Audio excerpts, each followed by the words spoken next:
Aling Sonia! Anong bibilihin mo, Bebang? Pabili po ako ng Safeguard, yung Bioderm. Ha? Safeguard na Bioderm pa?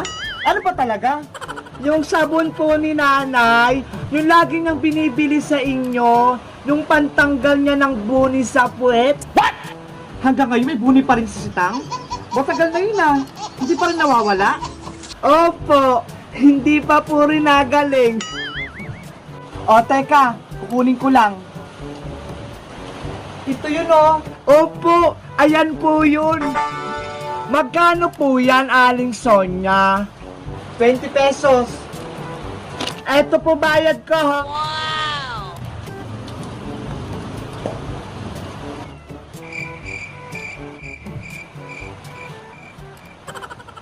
Andyan ka pa rin?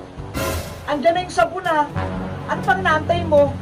Aling Sonia, 50 pesos po yung pera ko eh. Asan po yung sukli? 50 pesos ba? Parang 20 lang yun ah. 50 po yun. Tignan nyo po dyan sa lagayan. O teka lang, titignan ko. Ay, 50 nga. Sorry naman, hindi ko napansin. O, eto na sukli mo, Bebang. Salamat po. Hala, bakit ito lang? 50 yung pera ko ah. Dapat 30 yung sukli. Aling Sonia, Aling Sonia!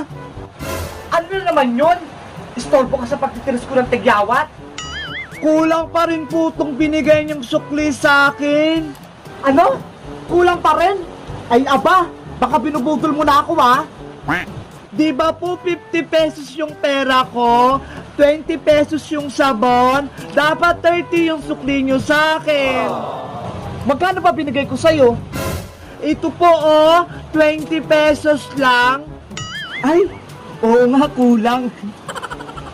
Buti na lang, marunong na ako magbilang. Hindi na ako mapapagalitan ni nanay. O Bebang, ito na sukli mo ha. Wala nang kulang yan.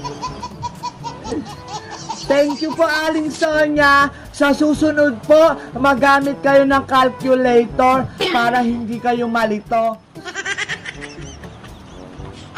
1 hour later.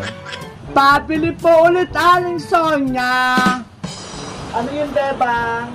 Magkano po yung Colgate na close-up? What? Ito ba? Ayan nga po. 8 pesos lang.